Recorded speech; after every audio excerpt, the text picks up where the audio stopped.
گرفتار درنده گربه های کوفیان کردی در خاتمت یا محمد مصطفی صلی الله علیه و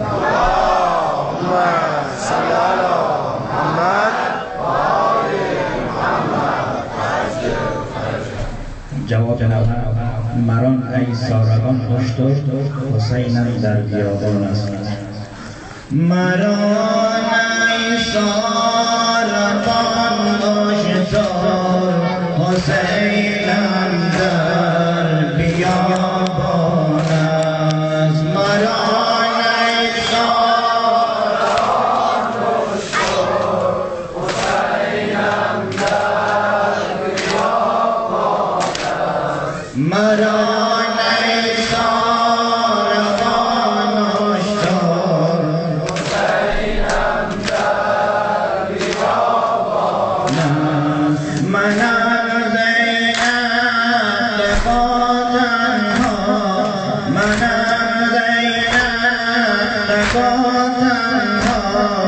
اسیر فرقه عذاب ستمایه که من دیدم ستمایه که من دیدم در این دشتا در این صحرا مران ای ساربان هشدار حسینم در بیابان است مران ای ساربان هشدار حسینم در بیابان است تنهای شوریان خودم دیدم تنهای شوریان خودم دیدم به خون غرقان خودم دیدم میان قتل و گردیر سامه اسبان خودم دیدم مران ای سارگان هشدار حسینم در بیابان است مران ای سارگان هشدار حسینم در بیابان است تنی بی سر خدا حافظ تنی بی سر خدا حافظ به خون پیکر خدا حافظ گل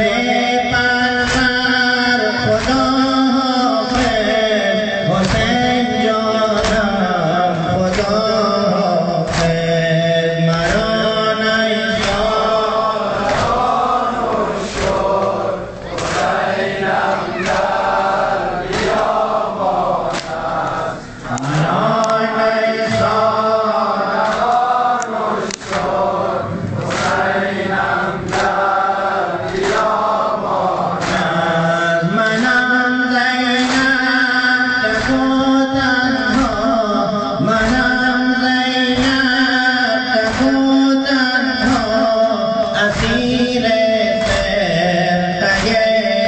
عذاب ستمایه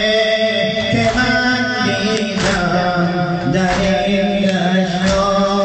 در این صحرا مران ای سارگان هشدار حسینم در بیابان است مران ای سارگان هشدار حسینم در بیابان است تنهای شوریان خودم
برای تبرک شدن حاجات مؤمنین مسلمین من ملتمس نظام صلوات بلند